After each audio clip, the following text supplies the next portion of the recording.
Hola, ¿qué tal a todos? En esta ocasión vamos a ver la primera de una serie de disertaciones que están dirigidas a analizar los músculos del pie y en este caso no vamos a omitir los músculos de la pierna, ya que están relacionados. Entonces, al parecer hay algunos entre ustedes que quisieran ver más de cerca estos temas y vamos a hacerlo en varias partes. Quiero aclarar que la serie de disertaciones no va a estar en algún orden determinado, sino que más que nada va a seguir, digamos, la importancia en la implicación de los músculos en la configuración del pie y de la pierna. Muy bien, pues entonces vamos a analizar brevemente al respecto de lo que son los músculos del pie y la pierna. Hay algo que debemos de entender respecto de la nomenclatura en el proceso del aprendizaje de la anatomía. ¿Sí? La nomenclatura es un lenguaje científico que ha sido estandarizado y unificado a través de tiempo. Y en el caso del lenguaje de la anatomía o el lenguaje anatómico, pues por considerarse como la medicina parte de la ciencia, entonces hay muchos científicos interesados, especialmente aquellos anatomistas, en que todo esto se estandarice. Por eso a través del tiempo, ya más de 100 años, se ha llevado a cabo congresos de anatomía que tienen como objeto estandarizar el uso y de la terminología y del nombre de las diferentes partes del estudio anatómico, en especial la anatomía humana, ¿sí?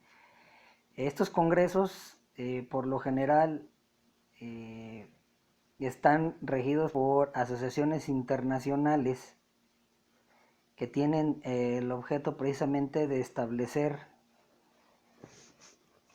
catálogos con los nombres propios, pues, de cada una de partes y tejidos, ¿sí? A este compendio o este catálogo se le llama nómina anatómica. Y mencionamos, por ejemplo, la nómina anatómica del Congreso de Basilea, 1895. Ahí se decidió en unificar y armonizar el lenguaje anatómico y esta preocupación que nació allá en aquel congreso, pues no dejó de continuar, ¿sí? Ahora ya se está hablando, pues hablamos acerca de 17 congresos internacionales de anatomía, en el que cada vez se hacen cambios de la terminología anatómica y nacimiento de algunas otras asociaciones internacionales que vigilan el uso de esta, ¿sí? Bien, entonces todo estudiante en servicio de salud debe de estar relacionado con esta terminología. Y en esta ocasión vamos a hablar, por ejemplo, tenemos aquí este programa virtual que nos muestra los músculos de la pierna. Aquí estamos seleccionando, pues, el gastrocnemio, ¿eh? Lo eliminamos. Luego tenemos el sóleo, músculo también superficial del compartimiento posterior de la pierna. Ya lo eliminamos y ahora aquí tenemos, hacemos un zoom, tenemos aquí músculo popliteo, ¿verdad? Puesto que está aplicado directamente en la fosa llamada poplitea, pues. Y ahora el de interés es este músculo que está aquí, el músculo plantar. Entonces, si nosotros observamos, este músculo plantar tiene algo curioso, ¿sí? El inicio y la inserción del mismo, ¿vean? Entonces, corto, delgado, ¿sí? Pequeño, pero posee un tendón muy largo. ¿Y hasta dónde se va a insertar? Hasta la tuberosidad calcánea. Ahí está.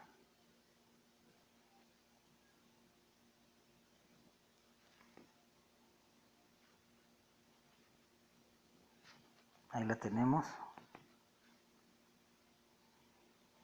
Y en la tuberosidad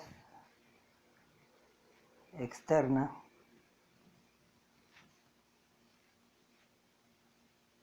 en la tuberosidad medial del calcáneo, ¿sí? Ahí está, hacia la línea media, ¿se fijan? Y viene desde arriba con un tendón muy largo. Pero precisamente esta denominación de músculo plantar es un término aceptado de dicho músculo en el texto oficial de la terminología anatómica divulgada por el Programa Federativo Internacional de Terminología Anatómica, ¿sí?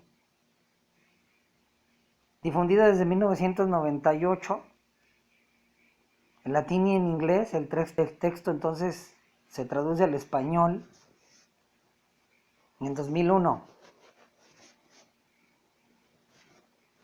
Y este músculo, el músculo plantar, aquí lo estamos viendo, ¿sí? Junto a los músculos gastrocnemio y el sóleo que vimos al principio, ocupan el plano superficial del compartimiento posterior de la pierna, ¿no? Tiene origen, como estamos observando, en la región femoral posterior, ahí, y la inserción en la tuberosidad medial o interna del calcáneo, ¿sí? Notemos entonces, ahí está. Ahí está. Y baja el tendón y se va a insertar precisamente en el calcáneo.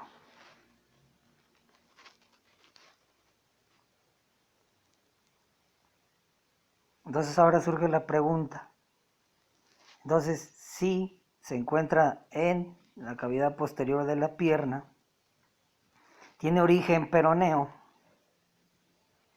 e inserción del calcáneo, ¿por qué entonces se llama plantar? ¿Verdad?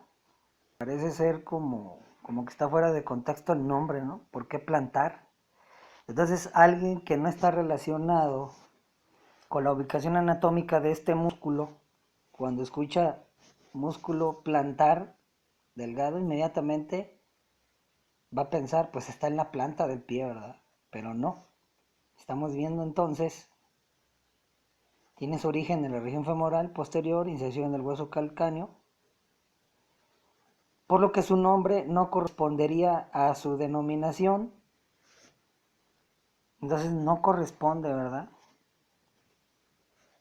Eso es precisamente lo que a veces se tiene que analizar en los congresos anatómicos.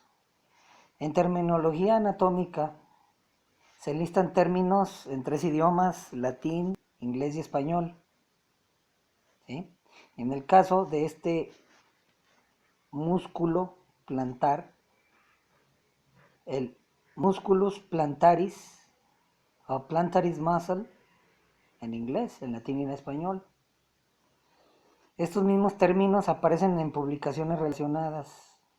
Términos o en los textos de morfología y publicaciones científicas se sigue utilizando esta terminología anatómica al respecto del músculo plantar, ¿sí?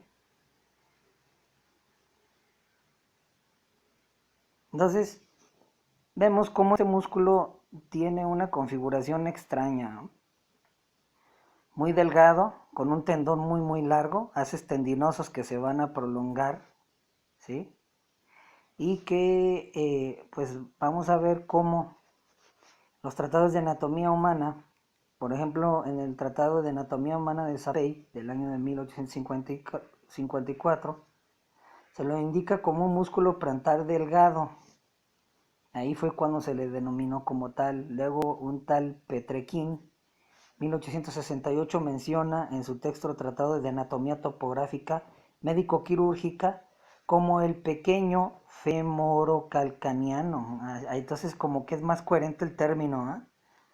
Fémoro y calcaniano, ¿eh? Hacia el calcáneo.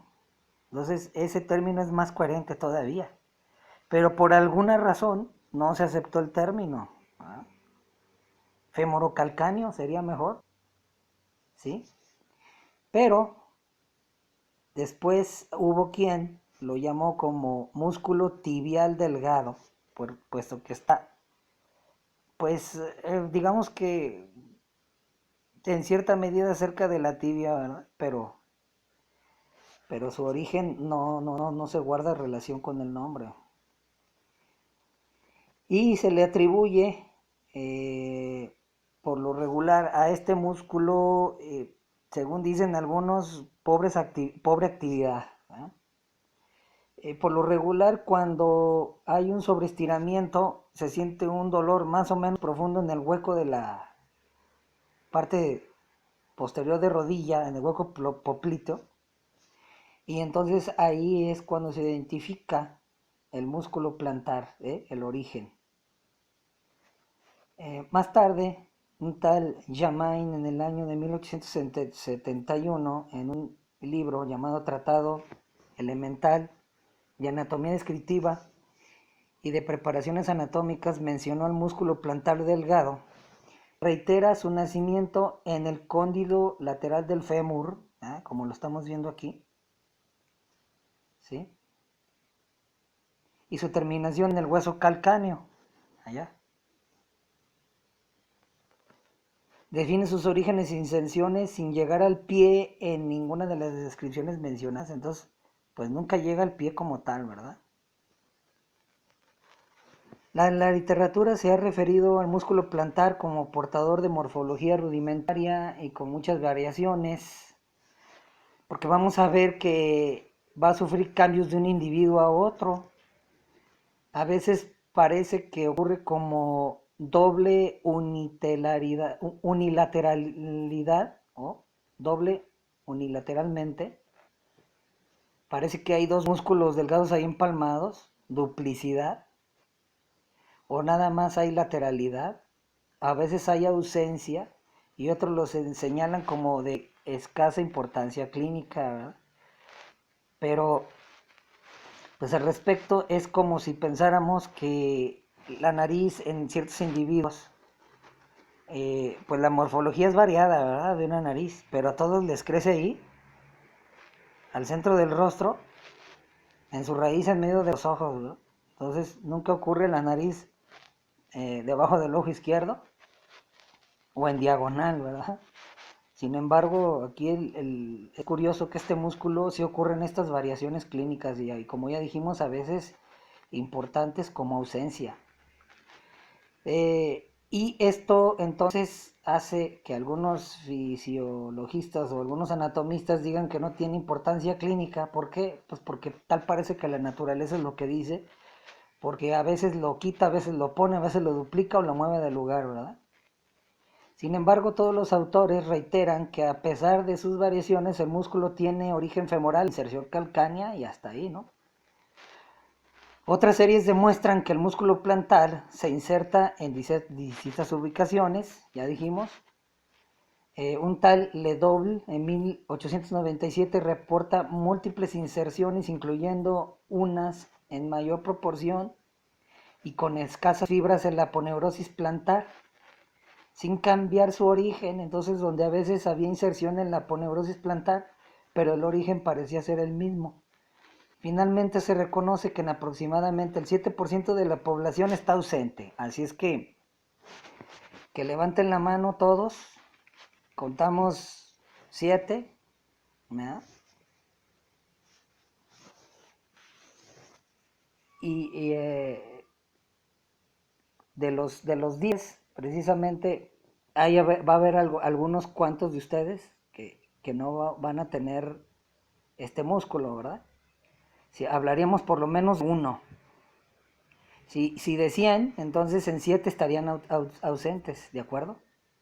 Bien, se estima necesario analizar la denominación de músculo por su presencia, ya vimos en dónde, en la pierna, ¿eh? y por tener una ausencia total en el pie humano. Entonces es algo que debería revisarse. Bien, este músculo plantar delgado, sus inserciones tienen distintos tejidos. Va a atravesar por lo menos o va a estar relacionado tejido celular entre los músculos gastrocnemios y sóleo. Entonces, cuando su origen se encuentra ahí en el cóndilo lateral del fémur, pero va a atravesar importantes haces celulares, ya vimos, del gastrocnemio y del sóleo. Luego superficie medial del tendón calcáneo, va a atravesar ahí por el aquileo, en la superficie medial va a ir ahí asociado. Luego superficie posterior del tendón calcáneo y se va a insertar a veces por detrás de este tendón, asociado ahí al tendón. Luego la bolsa serosa entre el tendón calcáneo y el hueso. Entonces, cuando ya se va a insertar hacia el calcáneo, entre ambos tendones hay una bolsa serosa que va a proteger del roce de las fibras. Luego el tejido fibroadiposo del tendón calcáneo, ese colchoncito que se toca ahí lateralmente o a ambos lados. Luego en la aponeurosis plantar, según Ledoble, como ya vimos, ¿no? Pero en un estudio con 46 muestras por el doctor Freeman y muchos otros que no se mencionan, en el 2010, establecieron lo siguiente. ¿Qué es lo que establecieron? La disposición estándar entre el 56 o el 52% de los individuos analizados tenían eso, una disposición estándar.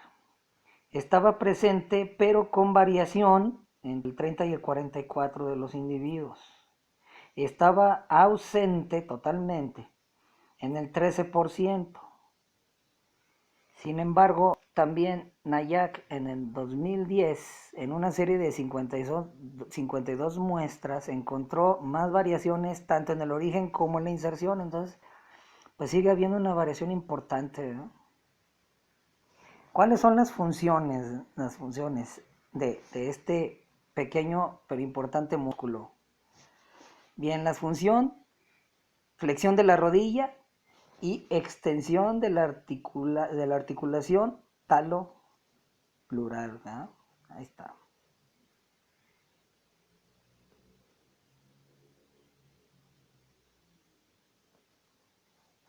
Y importante, sobre todo, la flexión de la rodilla, ¿sí? No tiene relación con la presión y la acción de trepar, ¿verdad? Que a veces eso cumple en algunos primates. De hecho, en el hombre la denominación de músculo plantar implica un rasgo aparentemente vestigial. Entonces, en los primates básicos, los grandes simios o chimpancés, utilizan la planta del pie para trepar, pero pues ellos son prensiles, entonces estos juegan un papel diferente. Y en el hombre no, ¿no? Esto más que nada convalida su ubicación topográfica en humanos. Es un detalle válido para cambiar su denominación, ya habíamos dicho, por el origen y la inserción. Dentro de sus limitadas funciones de este músculo, bien puede ser utilizado como especialmente en ayuda de la cirugía, puede ser utilizado como injerto, ¿verdad? ¿Por qué? Pues parece que ese tendón largo está ahí de regalo, ¿no? Porque si los fisiologistas dicen, pues no tiene interés clínico, no funciona como se espera, pero ahora ya estamos viendo que se puede echar mano de él para injerto de las lesiones tendinosas sin afectar al donante. Entonces el donante no va a mostrar pues ninguna anomalía o deficiencia. Entonces, pues ahora ya vemos para qué sirve, ¿verdad? Por tal razón, estudios en distintas poblaciones se preocupan de establecer las longitudes de la porción muscular y del componente tendinoso, precisamente para evaluar la porción que se va a tomar en caso de un injerto, ¿sí? Entonces ahí está, ¿eh? Entonces ya vimos, puede servir para la flexión ayuda, ¿verdad?, en la flexión plantar, pero no es determinante en la misma. Descrito así en todas las publicaciones biomédicas, incluso las variaciones se estiman en aproximadamente un 10%. Ya vimos como hay otros autores que hablan de mayor variación. Por otro lado, todas las publicaciones han utilizado de manera constante el término músculo plantar en sus descripciones y tal parece que va a seguir siendo utilizado el término, el musculus plantaris. Finalmente, la Real Academia de la Lengua Española acepta el término plantar, del latín plantaris, a todo aquello perteneciente o relativo a la región plantar, pero pues ya estamos viendo que a pesar de la definición de la Real Academia, pues no está relacionado con la planta, ¿sí? Por eso debemos de pensar entonces que el término debería de ser evaluado. La denominación músculo femorocalcáneo se ajusta más a los requerimientos precisamente de la ubicación, origen e inserción del mismo, ¿sí?